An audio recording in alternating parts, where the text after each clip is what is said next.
सच के साथ। नमस्कार, सिटी वाराणसी लाइव में आप सभी का स्वागत है। मैं हूं अमित मिश्रा। आइए देखते हैं आज के प्रमुख समाचार। बड़गैया घाट मामले में छिड़ा घमासान, कांग्रेस ने विरोध में सौंपा ज्ञापन तो मौके पर पहुंची नगर निगम और जनप्रतिनिधियों की टीम। स्टाम्प मंत्री रविंद्र जायसवाल ने भी रखी अपनी बात। नगर के प्रसिद्ध फूल मंडी में नगर निगम कार्रवाई को लेकर व्यापारियों में भारी रोष।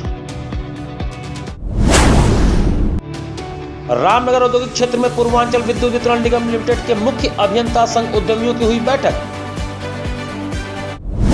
और दाल मंडी सड़क चौड़ीकरण, 13 भवनों को ध्वस्तीकरण की मुनादी, विरोध में बंद रही दुकानें, सुरक्षा के मद्देनजर भारी फोर्स तैनात। और अब समाचार विस्तार से। मणिकर्णिका घाट पर कथित बुलडोजर कार्रवाई के वायरल वीडियो के बाद शुक्रवार को नगर निगम और जनप्रतिनिधियों की टीम ने मौके का निरीक्षण किया। मणिकर्णिका घाट पर कथित बुलडोजर कार्रवाई का वीडियो वायरल होने के बाद मामला केवल प्रशासनिक नहीं रहा बल्कि राजनीतिक विमर्श के केंद्र में आ गया है। इंदौर से काशी तक विरोध की आवाजें उठने लगी हैं। रानी अहिल्याबाई होलकर से जुड़े धार्मिक स्थलों और कलाकृतियों को नुकसान पहुंचाने के आरोपों के बीच शुक्रवार को नगर निगम और जनप्रतिनिधियों की टीम मौके पर पहुंची।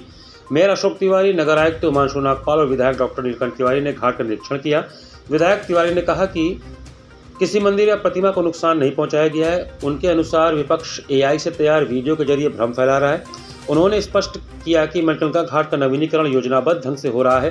ड्रिलिंग के दौरान वाइब्रेशन से क्षतिग्रस्त हिस्सों में रखी मूर्तियों को संस्कृति विभाग के संरक्षण में रखा गया है और रानी अहिल्याबाई की प्रतिमा को भी सुरक्षित कर पुनः स्थापित किया जाएगा। उन्होंने बताया कि हरिश्चंद्र घाट के साथ मणिकर्णिका घाट का भी जीर्णोद्धार हो रहा है, जिसमें शौचालय, चेंजिंग रूम जैसी सुविधाएं उपलब्ध होंगी। उनके मुताबिक पंडा समाज, स्थानीय नागरिक और व्यवसायी इस कार्य का समर्थन कर रहे हैं। वह मणिकर्णिका कुंड का भी सुंदरीकरण इसमें प्रस्तावित है, उसको भी हम लोगों ने जोड़ा है प्रशासनिक अधिकारियों को बना करके। सबको रास्ता मिले, सबको मार्ग सुलभ हो, व्यवस्थाएं मिले, इसको लेकर के लगातार इस भाव को कि काशी के आध्यात्मिक स्वरूप को लेकर के चला जाए, इसको लेकर के आदरणीय प्रधानमंत्री जी का भाव रहता है, उसको लेकर काम किया जा रहा है। विपक्ष के दल लगातार विकास, सनातन को स्थापित करने का कोई भी कार्य हो, सनातन को महिमा मंडित करने, पुनर्स्थापित करने, पुनर्निर्माण करने का कार्य हो, लगातार विरोध करते हैं और यह उनका इतिहास रहा है। और आज भी उसी क्रम में एक झूठा नैरेटिव बना करके, अभी मैंने एक प्रेस विज्ञप्ति पढ़ा, उसमें कहा गया कि मुक्तेश्वर महादेव का मंदिर तोड़ दिया गया। मुक्तेश्वर महादेव का मंदिर श्री विश्वनाथ धाम में है। मुक्तेश्वर महादेव का मंदिर आदि विश्वेश्वर है, यहाँ पर कोई मुक्तेश्वर महादेव का मंदिर नहीं था। वाराणसी में विकास कार्यों के नाम पर देवी देवताओं की मूर्तियों तथा प्राचीन धार्मिक स्थलों को क्षति पहुंचाए जाने के आरोपों को लेकर कांग्रेस कार्यकर्ताओं ने शुक्रवार को जिलाधिकारी को ज्ञापन सौंपा। कांग्रेस कार्यकर्ताओं ने शुक्रवार को पीएम मोदी के संसदीय क्षेत्र वाराणसी में विकास कार्यों के नाम पर देवी देवताओं की मूर्तियों और प्राचीन धार्मिक स्थलों को क्षति पहुंचाए जाने के आरोपों को लेकर जिलाधिकारी को ज्ञापन सौंपा। कांग्रेस नेताओं का कहना है कि इस तरह की गतिविधियों से काशी के जनता की धार्मिक भावनाओं को गहरा आघात पहुंचा है। इस दौरान मीडिया से बातचीत करते हुए कांग्रेस महानगर अध्यक्ष राघवेंद्र चौबे ने कहा कि वाराणसी में विकास के नाम पर चारों ओर विनाश का माहौल बनाया जा रहा है। उन्होंने आरोप लगाया कि सबसे पहले बाबा विश्वनाथ कॉरिडोर के निर्माण के दौरान सैकड़ों मंदिरों को तोड़ा गया। उसके बाद स्वतंत्रता संग्राम की विरासत से जुड़े सर्व सेवा संघ आश्रम को उजाड़ा गया। अब पूर्वांचल की सबसे पुरानी दाल मंडी, जिससे लगभग 10,000 लोगों की आजीविका जुड़ी है, उसको भी प्रभावित किया जा रहा है। राघवेंद्र चौबे ने आगे कहा कि हाल ही में मां अहिल्याबाई होलकर द्वारा स्थापित धार्मिक स्थलों, मंदिरों और मूर्तियों को बिना संरक्षण के हटाया जा रहा है। उन्होंने आरोप लगाया कि उनकी प्रतिमा को भी क्षतिग्रस्त किया गया है। साथ ही सोशल मीडिया और अन्य सूत्रों के माध्यम से यह जानकारी सामने आई है कि प्राचीन तारकेश्वर महादेव मंदिर को भी नुकसान पहुंचाया गया है। कांग्रेस महानगर अध्यक्ष ने जिला प्रशासन से मांग की है कि इस पूरे प्रकरण की सच्चाई जनता के सामने लाई जाए। इसके लिए उन्होंने एक संयुक्त प्रतिनिधिमंडल द्वारा स्थल का निरीक्षण कराने की मांग की, जिसमें जिला प्रशासन, स्थानीय नागरिक और कांग्रेस प्रतिनिधि शामिल हो। उन्होंने चेतावनी देते हुए कहा कि यदि एक सप्ताह के भीतर इस संबंध में कोई ठोस कार्रवाई नहीं की गई तो कांग्रेस कार्यकर्ता क्रमिक अनशन और उसके बाद आमरण अनशन करने को बाध्य होंगे। उन्होंने कहा कि यह आंदोलन काशी के ऐतिहासिक, सांस्कृतिक और धार्मिक धरोहर की रक्षा के लिए किया जाएगा। आप विश्वनाथ मंदिर को काशी से हटा करके कौन सा विकास देंगे? मां अहिल्याबाई होलकर के मंदिर को हटा करके कौन सा विकास देंगे? तारकेश्वर महादेव के मंदिर को हटा करके आप कौन सा विकास देंगे? उस तारकेश्वर महादेव आप जाइए, आप सब शिव पुराण पढ़िए, काशी खंड में उल्लेखित मंदिरों को पढ़िए। वहाँ जब चिता जलती है तो ब्राह्मण प्रतिनिधि वहाँ पे तारकेश्वर महादेव के श्लोक का उच्चारण करते हैं कि आत्मा को तरे, आत्मा को मोक्ष मिले। उस तारकेश्वर मंदिर को मिला करके कौन से मंदिर की स्थापना करेंगे?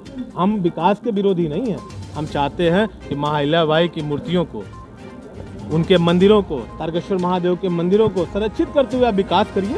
आपके साथ ये भी कहा जा रहा है कि पुनः स्थापित किया जाएगा, ऐसा तो है नहीं कि उसको हटाया जा रहा है। बहुत से विश्वनाथ कॉरिडोर में मंदिर स्थापित हुए हैं, क्या स्वरूप है आप भी जानते। मलकलका घाट पर चल रहे विकास कार्यों के दौरान हो रहे तोड़फोड़ को लेकर जहां पाल समाज, कांग्रेस और सपा विरोध जता रहे हैं, वहीं दूसरी तरफ भाजपा के विधायक व जनप्रतिनिधि पत्रकार वार्ता के माध्यम से विकास कार्यों को सही ठहरा रहे हैं। मलकलका घाट पर चल रहे विकास कार्यों के दौरान तोड़फोड़ को लेकर घमासान छिड़ चुका है। तोड़फोड़ की इस घटना को लेकर पाल समाज सहित कांग्रेस और सपा के लोग विरोध जता रहे हैं और इस विकास के कार्य को विनाश के कार्य की उपाधि दे चुके हैं। वहीं दूसरी ओर इसके सफाई में भाजपा के विधायक, जनप्रतिनिधि भी उतर चुके हैं। शुक्रवार को नगर निगम प्रशासन के साथ नगर प्रमुख, क्षेत्रीय विधायक व भाजपा के महानगर अध्यक्ष की मौके पर पहुंचकर जायजा लिया तो शहर उत्तरी के विधायक व स्टाम्प मंत्री रविंद्र जायसवाल ने भी सर्किट हाउस में प्रेस वार्ता कर विकास के इस कार्य को उचित बताया। 40,000 करोड़ रुपए से यहाँ के विकास का काम हो रहा है। चारों तरफ सड़कों का जाल, स्कूल हो, चिकित्सा हो, चिकित्सालय हो, मंदिर हो, हर विधानसभा में भी एक एक मंदिर का जुड़ा करा जा रहा है। उसी के तारतम्य में काशी एक पहचान है, काशी एक शान है, घाट है मणिकंका। हर आदमी का जीवन है तो मृत्यु तय है। जब हिंदू परंपरा में है तो मरने के बाद उसकी इच्छा होती है कि मेरा संस्कार काशी में हो। काशी में 2 घाट है, मणिकंका, हरिश्चंद्र घाट है। इन दोनों घाटों पर आज के दिन में देखा जा रहा था कि केवल वहाँ पर बनाया गया एक प्लेटफार्म बनाया गया है, बाकी सबके संस्कार कहीं पर कच्ची मिट्टी है, बाढ़ का मिट्टी है, गली में होता था। अक्सर दिक्कतें थी, कभी कदा तो अधिक हो जाए, बाढ़ के समय गलियाँ के अंदर संस्कार होती थी। आसपास लोग धुएं से तंग थे। देश के प्रधानमंत्री, माननीय सांसद माननीय मोदी जी, माननीय योगी जी को धन्यवाद देना चाहूँगा। उन्होंने उस ओर ध्यान देते हुए 18 करोड़ से मणिकंका घाट का विकास कर रहे हैं। 18 करोड़ के मणिकंका घाट के विकास में वहाँ बनाए जा रहे हैं 38 प्लेटफार्म, यानी कि 38 एक साथ मूर्तियों का सबों का संस्कार होगा। फिर वहाँ पर लगा रहे 6 चिमनी, वो 6 चिमनी से भी वहाँ लगेगा। काशी विद्युत परिषद ने भी मलकलका घाट पर चल रहे विकास कार्यों को उचित ठहराते हुए किसी प्रकार के मंदिर या प्रतिमा को क्षतिग्रस्त होने की बात को एक सिरे से नकार दिया है। विस्तार तो होना ही चाहिए, स्वाभाविक है। अगर काशी के किसी तीर्थ को नुकसान पहुंचा है तो उस तीर्थ का पुनर्निर्माण शास्त्र विधि से कराया जाना चाहिए, ऐसा प्रशासन से अनुरोध है और प्रशासन ने इसे स्वीकार भी किया है। परंतु इस क्षेत्र का विकास एक आवश्यक कदम है। काशी विश्वनाथ मंदिर के विकास के समय भी इसी प्रकार कुछ प्रश्न खड़े किए गए थे जो अशास्त्रीय थे, आज भी खड़े किए जा रहे हैं, जिसका अखिल भारतीय संत समिति समर्थन नहीं करती है और उत्तर प्रदेश सरकार के साथ, प्रशासन के साथ तन्मयता के साथ खड़ी है। और हमारा मानना है कि काशी के तीर्थ क्षेत्रों का विकास, घाटों का समुचित विकास होना ही चाहिए। आज श्री काशी विद्युत परिषद की ऑनलाइन मीटिंग संपन्न हुई है। मणिकर्णिका घाट में जो अनावश्यक भ्रम की स्थिति पैदा कर दी गई है कि वहाँ मूर्तियों को तोड़ा गया है, मलबे में फेंका गया है, वस्तुतः वहाँ इस प्रकार की कोई स्थिति नहीं है। मणिकर्णिका घाट की वर्तमान की जो परिस्थिति है, वहाँ स्वच्छता, सुंदरता और सौंदर्यीकरण की पूर्ण आवश्यकता दिखलाई दे रही है। उसी को ध्यान में रख करके उत्तर प्रदेश सरकार और देश के यशस्वी प्रधानमंत्री जी की जो योजनाएं हैं, उन योजनाओं के अनुरूप वहाँ कार्य किया जा रहा है। कोई एक मढ़ी थी घाट के नीचे वाले भाग में, उस मढ़ी की भित्ति पर कुछ मूर्तियां, अहिल्याबाई होलकर की, राजमाता अहिल्याबाई होलकर की मूर्ति और कोई एक और मूर्ति और एक शिवलिंग है। वो मूर्तियां भी उस मढ़ी के टूटने पर भित्ति प्रभावित हुई है, जिससे वो मूर्ति कुछ अंश प्रभावित हुआ है। उसको जिला प्रशासन ने पूर्ण सुरक्षित करके रखा है और उनको यथाविधि यथा समय सौंदर्यीकरण के कार्य के पूर्ण होने के उपरांत उनको यथाविधि उचित स्थान पर पुनः स्थापित किया जाएगा, ऐसा जिला प्रशासन का पूर्ण आश्वासन प्राप्त हुआ। इंग्लिशिया लाइन स्थित नगर के प्रसिद्ध फूल मंडी में नगर निगम की कार्रवाई को लेकर व्यापारियों में भारी रोष देखने को मिल रहा है। नगर के प्रसिद्ध फूल मंडी में नगर निगम कार्रवाई को लेकर व्यापारियों में भारी रोष देखने को मिल रहा है। मंडी के प्रमुख प्रतिनिधि विशाल दुबे ने मीडिया से बातचीत में कहा कि नगर निगम की यह कार्रवाई न सिर्फ अन्यायपूर्ण है बल्कि हजारों लोगों की आजीविका पर सीधा हमला है। उन्होंने आरोप लगाया कि दशकों से वैध रूप से संचालित मंडी को अचानक अतिक्रमण बताकर उजाड़ने की तैयारी की जा रही है। विशाल दुबे ने बताया कि यह फूल मंडी पिछले लगभग 40 वर्षों से लगातार संचालित हो रही है। उनके अनुसार वर्ष 1988 में उनके पिता को नगर निगम द्वारा ही पीला कार्ड जारी किया गया था, जिसमें उन्हें कथित मालिक के रूप में मान्यता दी गई थी। उसी आधार पर मंडी का संचालन होता रहा और आज तक कभी इसे अवैध नहीं बताया गया। व्यापारियों का कहना है कि वे वर्ष 1988 से नगर निगम को सभी प्रकार के कर नियमित रूप से अदा करते आ रहे हैं। उसमें हाउस टैक्स और कमर्शियल टैक्स दोनों शामिल हैं। विशाल दुबे के मुताबिक चालू वर्ष का भी पूरा टैक्स जमा किया जा चुका है। इसके बावजूद नगर निगम द्वारा अतिक्रमण का नोटिस देना समझ से परे है। मंडी प्रतिनिधि ने आरोप लगाया कि नोटिस मिलने के बाद व्यापारियों ने अपनी सभी साक्ष्य और वैध दस्तावेज नगर निगम के सामने प्रस्तुत किए, लेकिन प्रशासन ने उन्हें सिरे से खारिज कर दिया। व्यापारियों का कहना है कि बिना उनकी बात सुने एक तरफा कार्रवाई की जा रही है। और मंडी तो 82 से चल रही है, 84 से, और शुरुआत तो 1 रुपये से हुई थी। आज वो बढ़ते बढ़ते 25 रुपये हुई है। लेकिन आज आप हमसे साक्ष्य अभिलेख मांगते हैं कि आपका क्या अधिकार है, तो हम तो अपने जो नगर निगम द्वारा हमारे पास जो पत्रावलियां हैं, मैं तो उसी को साक्ष्य दिखाऊंगा ना। अब आप उस पत्रावलियों को ही निरस्त कर दें तो मेरे पास क्या बचा? कुछ नहीं बचा। आखिर अगर हम अवैध कब्जेदार थे तो इतने दिन से हमारा टैक्स का पैसा क्यों लिया जा रहा था? पिछले 37 साल से इस जगह से कम 2000 लोगों की जीविका जुड़ी हुई है, जो अपरोक्ष रूप से जुड़े हुए हैं। 2000 में तो वो सभी हैं जो जितने मंदिरों पे जो माला बेचने वाले हैं वो लोग भी तो इसी से जुड़े हुए हैं। जो घर घर माला पहुंचा रहे हैं वो भी तो यहीं से जुड़े हुए हैं। अन्यत्र दूसरे शहरों में जो माला जा रही है यहाँ से वो सारे लोग भी तो यहीं से जुड़े हुए हैं। उनकी भी तो जीविका यहीं से चल रही है। तो ये 2000 की संख्या यहाँ दिखती थोड़ी है, लेकिन वो 2000 लोग कहीं ना कहीं डायरेक्ट इनडायरेक्ट तरीके से जुड़े हुए हैं। बिल्कुल हुई है। हमसे 2-3 बार पत्रावलियों के माध्यम से हुई है। नगर आयुक्त साहब से सीधे सीधे मेरी बातचीत भी हुई है। उनके सामने मैंने साक्ष्य अभिलेख भी प्रस्तुत किए थे, लेकिन वो सारे साक्ष्य उन्होंने सिरे से नकार दिया, उनको सबको निरस्त कर दिया। अब हम इसके आगे क्या कर सकते हैं? आप अधिकारी हैं। जो जमीन है ये रक्षा संपदा विभाग की है और जो कि नगर निगम वाराणसी के प्रबंधन में देख रेख में है। वहाँ पर कुछ व्यक्तियों के द्वारा उस भूमि पे कब्जा करके और जो किसानों से अपना अवैध रूप से शुल्क वसूलना और इस तरह के काम करते थे। नगर निगम वाराणसी को आए दिन इस तरह से काफ़ी दिनों से शिकायतें प्राप्त हो रही थी। नगर निगम वाराणसी के द्वारा इसका पूरा परीक्षण कराया गया, अभिलेखों का परीक्षण कराया गया। तत्क्रम में नगर निगम के द्वारा कार्रवाई करते हुए उसको कब्जा लिया गया, तालाबंद किया गया। आदरणीय नगर आयुक्त महोदय के निर्देश पे चूंकि वो किसानों जो अगल बगल गाँव के किसान हैं वहाँ पे माला फूल का व्यवसाय करते थे, जो अनवरत करीब 40-50 साल से कर रहे हैं, उनकी सुविधा को देखते हुए सीधे इस बात का निर्णय लिया गया कि सीधे किसानों से बात करके उनको भूमि पर व्यापार करने की अनुमति दी जाए। इस क्रम में वाराणसी नगर निगम के नायब तहसीलदार को बेसिकली रूप से लगाया गया है। उनके द्वारा परीक्षण करके कौन किसान कितने दिनों से काम कर रहा है, उपयुक्त भूमि उनको आवंटित करने के लिए इस पर कार्रवाई की जा रही है। उसमें 2 पालियों में चूंकि वहाँ पे व्यवसाय लोग करते हैं, एक सुबह के शाम के, तो शाम की पाली में लगभग 62 आवेदन किसानों के प्राप्त हो चुके हैं नगर निगम वाराणसी को। प्रातः काल में भी कार्रवाई चली, मुझे लगता है आज तक भी कार्य पूर्ण कर लिया जाएगा। सीधे अनुबंध अब किसानों से नगर निगम को होगा और इनके साथ अनुबंध की कार्रवाई की जाएगी। जो निर्धारित शुल्क होगा वो किराया नगर निगम वाराणसी को के कोष में जमा करना होगा, जिससे वो अपना पूर्ण रूप से सुरक्षित अपना व्यापार कर सके। दालमंडी में प्रस्तावित सड़क चौड़ीकरण के लिए 13 भवनों के ध्वस्तीकरण संबंधित शुक्रवार को मुनादी कराने के बाद विरोध स्वरूप दुकानें बंद रही। दालमंडी में प्रस्तावित सड़क चौड़ीकरण के लिए 13 भवनों का ध्वस्तीकरण कराया जाएगा। इसके लिए शुक्रवार को मुनादी कराई गई। इसके विरोध में दुकानें बंद रहीं। इससे क्षेत्र में सन्नाटा पसरा रहा। सुरक्षा के मद्देनजर इलाके में भारी फोर्स तैनात रही। विकास प्राधिकरण की ओर से दालमंडी क्षेत्र में मुनादी कराई गई। ध्वनि विस्तारक यंत्र के माध्यम से स्पष्ट रूप से बताया गया कि जिन भवनों को नोटिस जारी किए गए हैं उनके स्वामी और निवासकर्ता तत्काल भवन खाली कर दें। प्रशासन ने यह भी चेतावनी दी कि यदि समय रहते भवन खाली नहीं किया गया तो ध्वस्तीकरण की कार्रवाई की जाएगी। दालमंडी चौड़ीकरण परियोजना के अंतर्गत अब तक 55 भवनों की रजिस्ट्री की प्रक्रिया पूरी की जा चुकी है। यह परियोजना क्षेत्र में यातायात व्यवस्था को सुगम बनाने और भीड़भाड़ कम करने के उद्देश्य से चलाई जा रही है। अधिकारियों का कहना है कि आवश्यक कानूनी औपचारिकताओं के बाद जल्द ही बुलडोजर कार्रवाई शुरू की जा सकती है। इस बीच संभावित विरोध और कानून व्यवस्था की स्थिति को देखते हुए क्षेत्र में पुलिस बल की तैनाती बढ़ा दी गई है।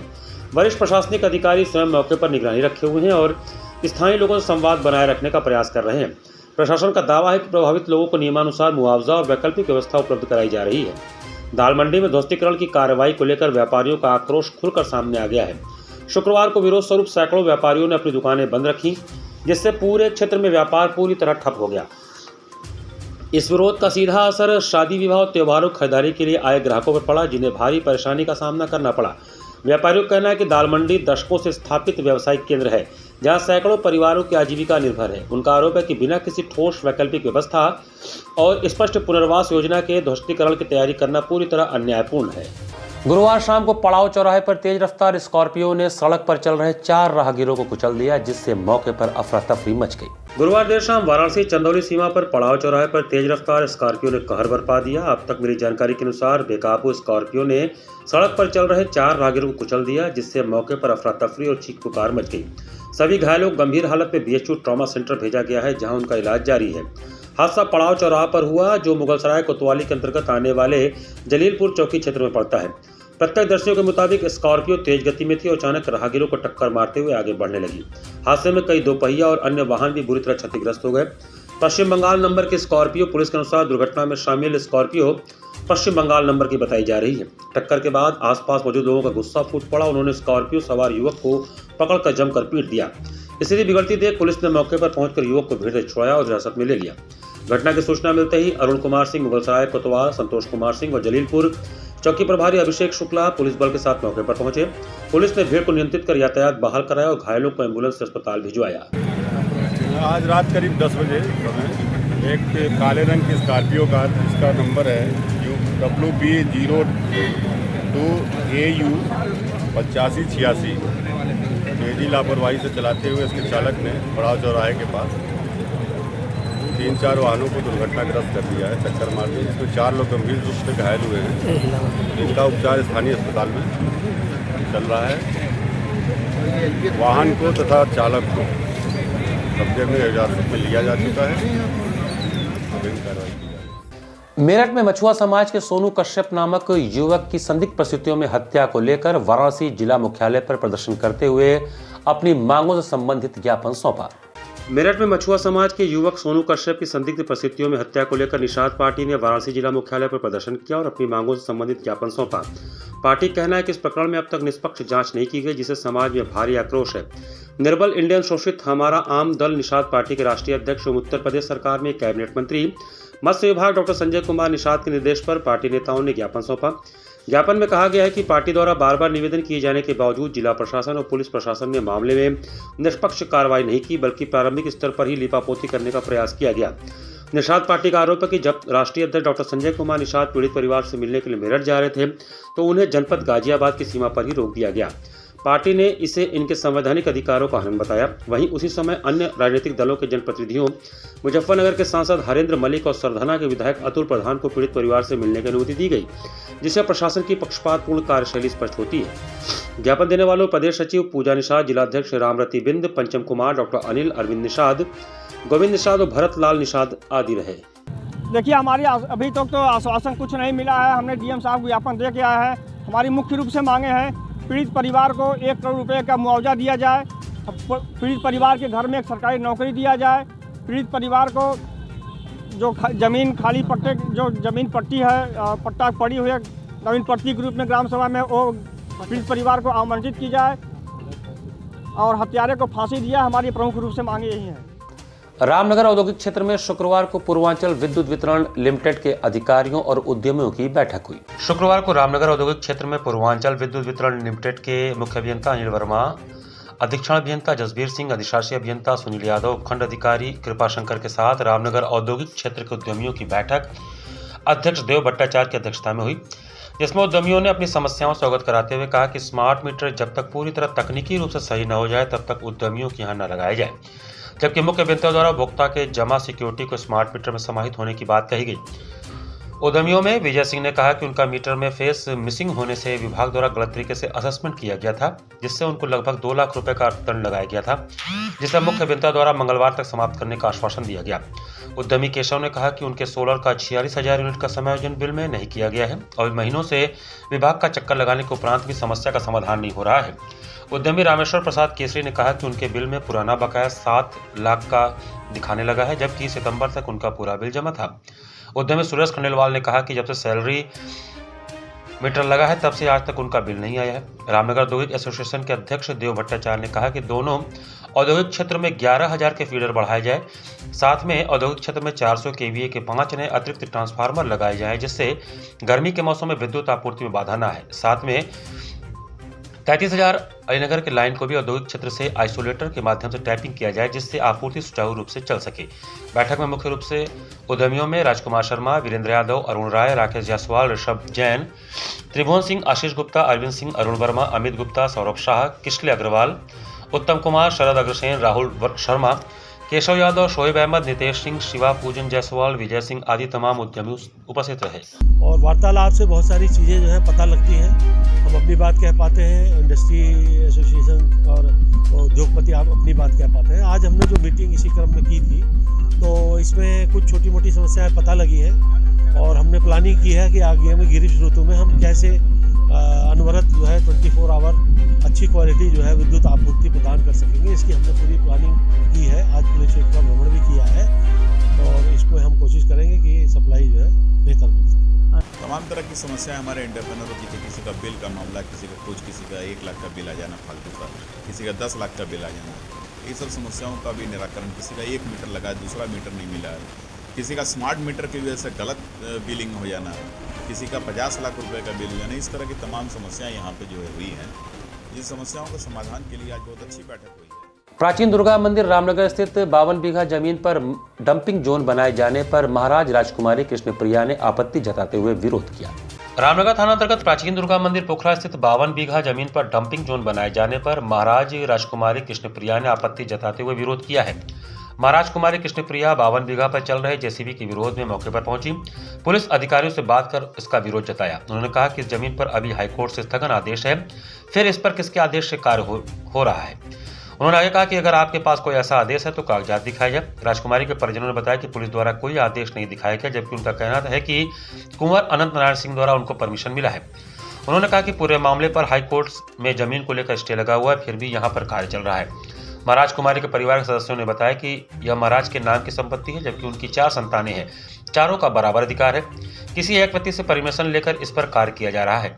जब इस विषय पर हम लोगों द्वारा आपत्ति दर्ज कराई जा रही है, फिर भी इस पर कोई कागज नहीं दिखाया जा रहा है। उन्होंने आगे कहा कि हाईकोर्ट का निर्देश है कि तीसरा पार्टी हस्तक्षेप नहीं करेगा। बता दें कि पुलिस द्वारा कुंवर अनंत नारायण सिंह से परमिशन लेकर डंपिंग जोन बनाए जाने का कार्य किया जा रहा है। मामला है जमीन पर जबरदस्ती डंपिंग पार्किंग यार्ड बनाने का, और ये ज़मीन अभी भी नाम महाराजा विभूति नारायण सिंह का चल रहा है। उनके 4 बच्चे हैं और चारों से परमिशन लिए बिना पुलिस यहाँ पर आ गई। एक पक्ष से पुलिस ने कुछ मौखिक परमिशन लिया, लिखित लिया, हमें दिखा भी नहीं रही कागज़, और ज़बरदस्ती यहाँ पर जेसीबी चला, जैसा आप देख सकते हैं। ये देखिए, ज़बरदस्ती यहाँ जेसीबी चल रहा था कि हम यहाँ पर ज़बरदस्ती डंपिंग यार्ड पार्किंग बनाएंगे बिना परमिशन के। हम लोग आए, हमने मना किया कि आप हमसे बात कीजिए, बिना बात के आप कैसे जेसीबी चला रहे हैं। तो कौन लोग थे जो यहाँ पर डंपिंग यार्ड बना रहे? पुलिस बना रही, रामनगर पुलिस यहाँ पर आई थी, रामनगर थाने से लोग आए थे और वो लोग यहाँ जेसीबी चलवा रहे थे। तो केवल रामनगर पुलिस थी या उनके साथ? केवल रामनगर पुलिस थी और कोई नहीं था रामनगर पुलिस के साथ। तो इनको इस चीज़ की अथॉरिटी किसने दी? इनका कहना है कि मुझे डॉक्टर अनंत नारायण सिंह से मैंने परमिशन लिया है, और डॉक्टर अनंत नारायण सिंह इस ज़मीन का केस रेवेन्यू बोर्ड से हार चुके हैं, और फिर भी उनके परमिशन के मान के ये लोग चले यहाँ पर जेसीबी चलाना। हमारे मना करने पर भी नहीं मान रहे थे कि हम जबरदस्ती जेसीबी चलाएंगे, हम जबरदस्ती यहाँ पार्किंग डंपिंग यार्ड बनाएंगे।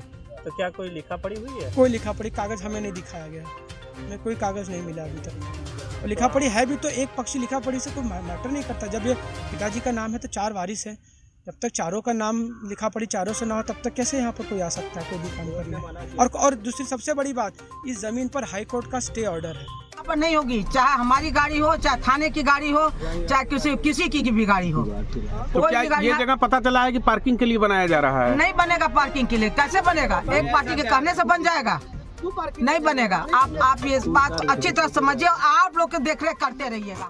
अंद्रापुल फुटवियर व्यावसायिक उत्थान समिति व्यापार मंडल के प्रथम स्थापना दिवस के अवसर पर एक कार्यक्रम का आयोजन किया गया। अंद्रापुल फुटवियर व्यावसायिक उत्थान समिति व्यापार मंडल के प्रथम स्थापना दिवस के अवसर पर एक कार्यक्रम का आयोजन किया गया। इस दौरान संगठन के पदाधिकारियों और व्यापारियों ने बढ़ चढ़कर हिस्सा लिया। कार्यक्रम को संबोधित करते हुए समिति के पदाधिकारी दीपक कुमार ने कहा कि पहले सेल्स टैक्स के लोगों द्वारा व्यापारियों को लगातार परेशान किया जाता था, जिसके बाद जीएसटी लागू होने के बाद भी फुटवियर व्यापारियों को कई तरह की समस्याओं का सामना करना पड़ा। अलग अलग स्तर पर आ रही परेशानियों को देखते हुए व्यापारियों ने एकजुट होकर संगठन बनाने का निर्णय लिया। दीपक कुमार ने बताया कि संगठन बनने के बाद यदि किसी भी व्यापारी को कोई समस्या होती है तो सभी सदस्य एकत्रित होकर अपनी मांगों को मजबूती से रखते हैं और अपने अधिकारों के लिए संघर्ष करते हैं। संगठन का मुख्य उद्देश्य व्यापारियों की समस्याओं का समाधान करना और उनके हितों की रक्षा करना है। प्रथम स्थापना दिवस है। आज से ठीक एक वर्ष पूर्व 16 जनवरी 2025 को इसकी स्थापना की गई थी। आज एक वर्ष पूर्ण होने पर इस कार्यक्रम को आयोजन किया गया। इस कार्यक्रम का आयोजन किया गया है। अंद्रापुल फुटवियर व्यवसाय जो है बहुत ही पुराना, बहुत ही प्राचीन, समझ लीजिए कि बहुत पुराना ये मार्केट है। यहाँ पर पहले जूते की रंगाई, जूते की बनावट यहाँ होती थी, कारीगर के माध्यम से बनाया जाता था।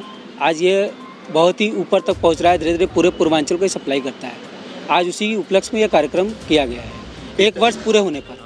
घाट संध्या कार्यक्रम में कोलकाता से पधारी अनिमिका डे का कथक और भुवनेश्वर से पधारी श्रवंती भट्टाचार्य का ओडिसी नृत्य हुआ।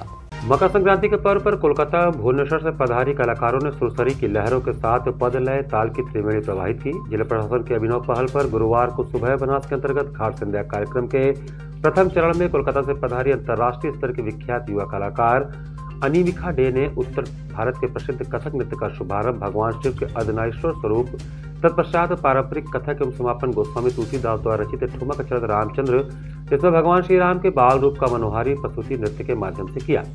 दूसरे चरण में भुवनेश्वर से पधारी अंतर्राष्ट्रीय स्तर के विख्यात युवा कलाकार श्रवंती भट्टाचार्य ने ओडिसी नृत्य विधा में शिव स्तुति एवं भरतनाट्यम नृत्य विधा में माँ दुर्गा पर आधारित अयगिरी नंदिनी की प्रस्तुति से समापन किया। द्वय कलाकारों ने पद लय ताल अंग संचलन एवं घुंघरुओं के झंकार से घाट संध्या के मंच को झंकृत कर दर्शकों के हृदय को मंत्रमुग्ध किया। कलाकार को प्रमाण पत्र एवं आशीर्वचन वरिष्ठ कवि डॉक्टर जयप्रकाश मिश्रा, अरुण द्विवेदी, डॉक्टर विनय मिश्रा, डॉक्टर नागेश शांडिल्य, निकेता सिंह, उत्तर प्रदेश साहित्यकार ने प्रदान किया। कार्यक्रम का संयोजन सुबह बनास सचिव एवं संस्थापक डॉक्टर रत्नेश वर्मा ने किया है। कार्यक्रम का सफल संचालन सीमा केसरी ने किया। इस अवसर पर भारी संख्या में दर्शकगण उपस्थित रहे।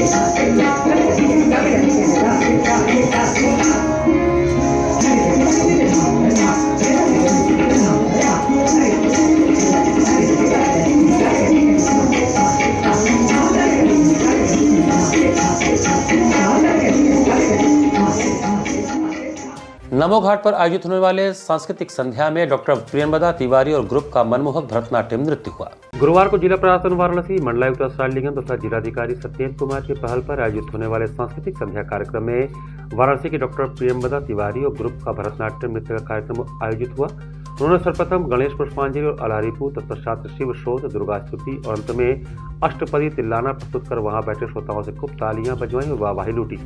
समूह में नृत्य प्रस्तुत करने वाले कलाकारों में डॉक्टर प्रेमदा तिवारी, रागनी शाह, अनामिका श्रीवास्तव तथा प्रतिष्ठा त्रिपाठी रही।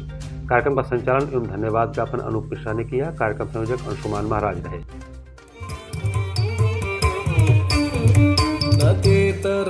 भीकरं नमो पितार्कभास्वरं नमत्सुरारिनिर्जरं नताधिकापदुद्धरं नतेतरातिभीकरं नमो पितार्कभास्वरं नमत्सुरारिनिर्जरं नताधिकापदुद्धरं सुरेश्वरं निधीश्वरं गजेश्वरं। इसी के साथ सिटी वाराणसी लाइव का ये संस्करण हम ये समाप्त करते हैं। मुझे दीजिए आज्ञा। नमस्कार।